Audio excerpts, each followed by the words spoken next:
Our final speaker for this session is Chris Kane, who has been a PhD student in the physics department at the University of Arizona, studying with Professor Stefan Meinel.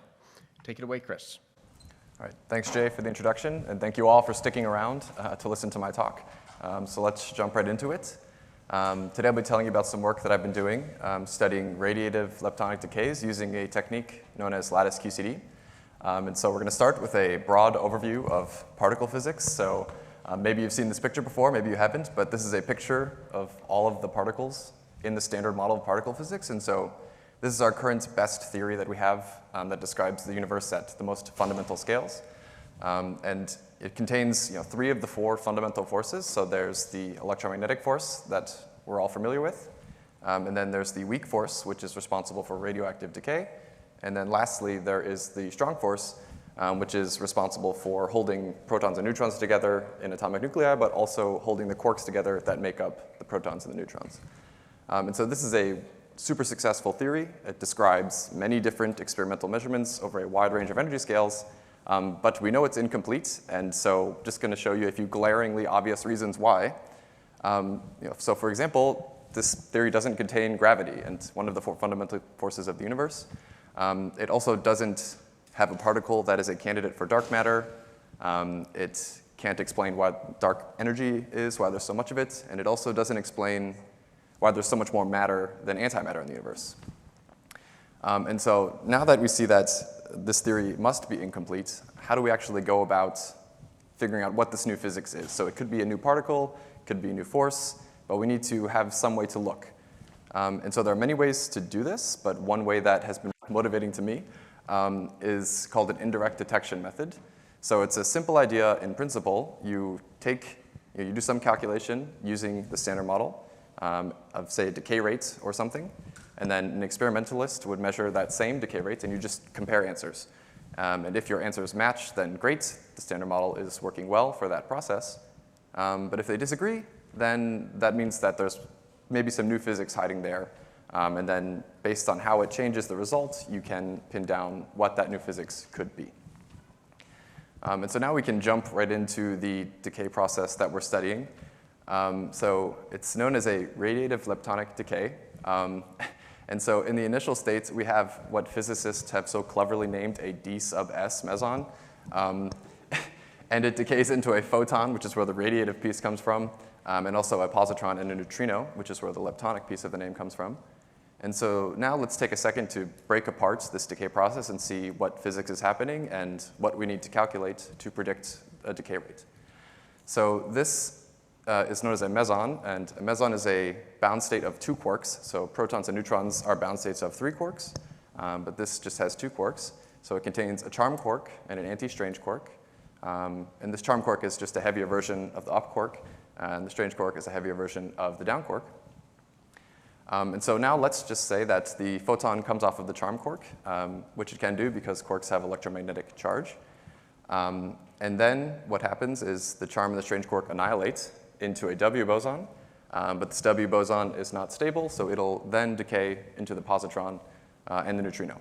So just looking at this diagram, we see that all 3 of the forces are present in this process. And so if we want to calculate the decay rate as a function of the photon energy, for example, we need to calculate each piece.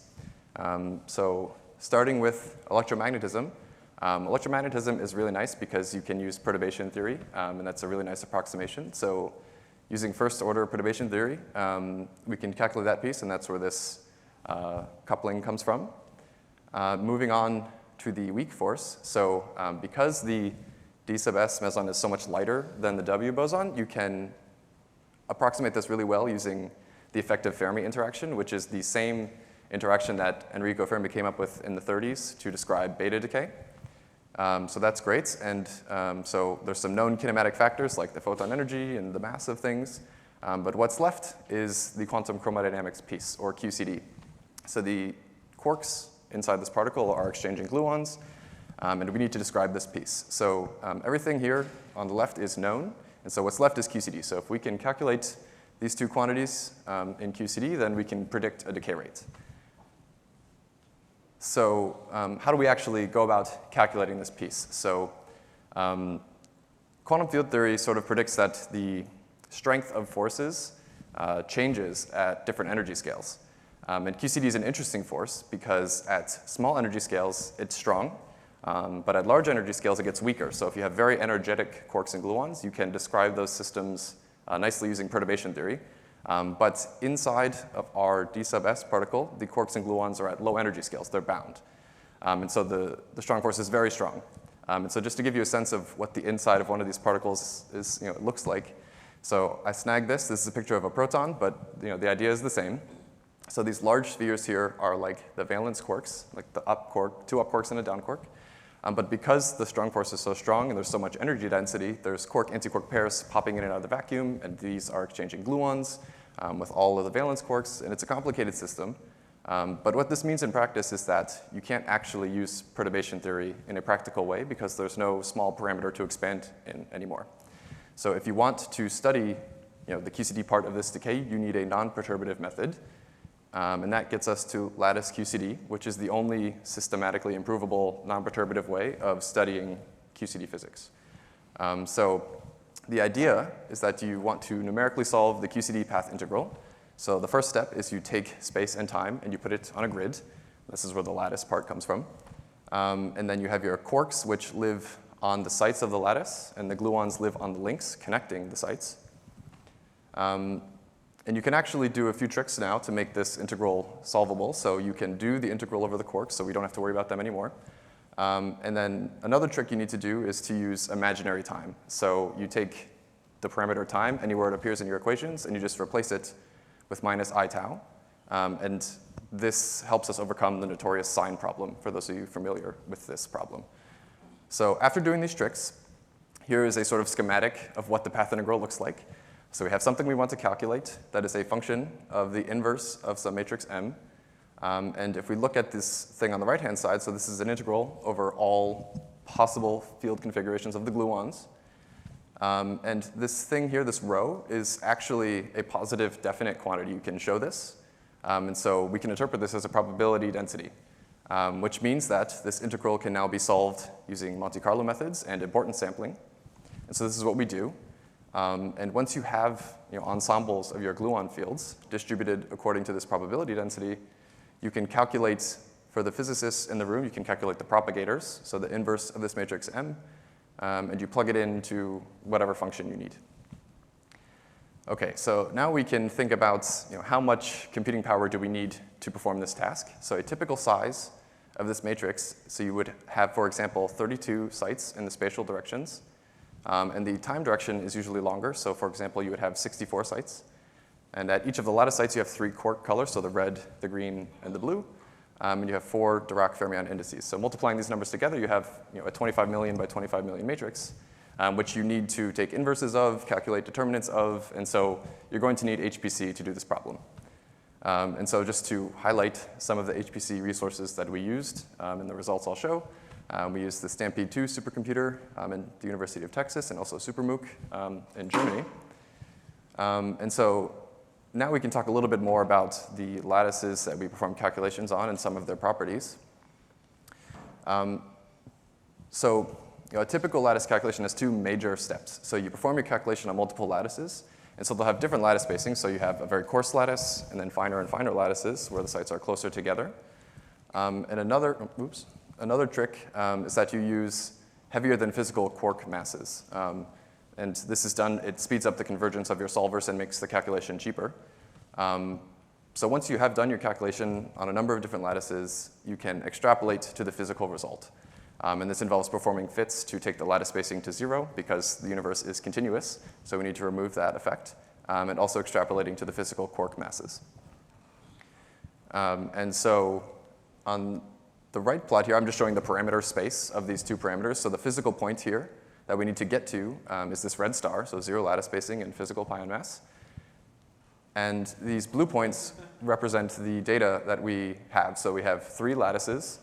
We have essentially 2 lattice spacings and 3 different pion masses. And so once we do our calculation on all of these lattices, we need to somehow extrapolate to the physical point. And now I can show you some results But before I do that, I just need to warn you all that these plots only have statistical errors accounted for. There are likely systematic effects that we have not yet accounted for. So just keep that in mind as we look at the results. OK, so here are the results. On the left, we have these two quantities that we need to calculate. And so we're showing them as a function of this parameter x gamma, which is proportional to the photon energy. So it's chosen such that the kinematically allowed values of the photon energy are just between 0 and 1. So 1 here is the maximum value, and 0 is the minimum. And so we have data across the entire range of photon energies. And the 3 different colored points show the results at the 3 different lattices. And so now I'm going to show our extrapolations. So you perform fits to all of this data. And what's important is looking at these red curves here. So these are the physical results that we would predict. And so that's great. So we have these highly abstract quantities figured out. So now what can we actually calculate with them? So we're going to calculate something known as a branching fraction. And so this is what this means is, so in some experiment, let's say you produce a bunch of d sub s particles, and we want to know what percentage of them or what fraction of them decay into the final state we're interested in, so with the photon, the positron, and the neutrino. And so if you take our numbers, you find that the answer is 2.8 times 10 to the minus 6. So this means is for every 10 million d sub s particles you make, roughly 28 of them are expected to decay into our final state. And so we can now compare this to experiments, but unfortunately, all that exists is an upper bound. So the experimentalists haven't had enough data yet to pin down this number. But their answer is that it's less than 10 to the minus 4. And so our answer is less than 10 to the minus 4, but it is 2 orders of magnitude less, so it doesn't really tell us if we're right or wrong. And so we're just going to have to wait. There are some upcoming experiments that should be able to measure this number, and so it'll be exciting in the next few years to compare our results. And that sort of concludes the physics-y part of my talk. I also want to highlight, do some acknowledgments, but so talk about the practicums. And so I've done 2 practicums at Lawrence Berkeley National Lab where I work on thinking about how to simulate high-energy physics, but using quantum computers instead of classical computers. And that's really been an amazing experience, and I'm hoping to continue working on that in the future. And so without this fellowship, I would not be able to do this. So the CSGF really has changed the trajectory of my career in an amazingly positive way. So thank you to CSGF and to everyone at Krell for all of your help. And with that, I will conclude and take questions.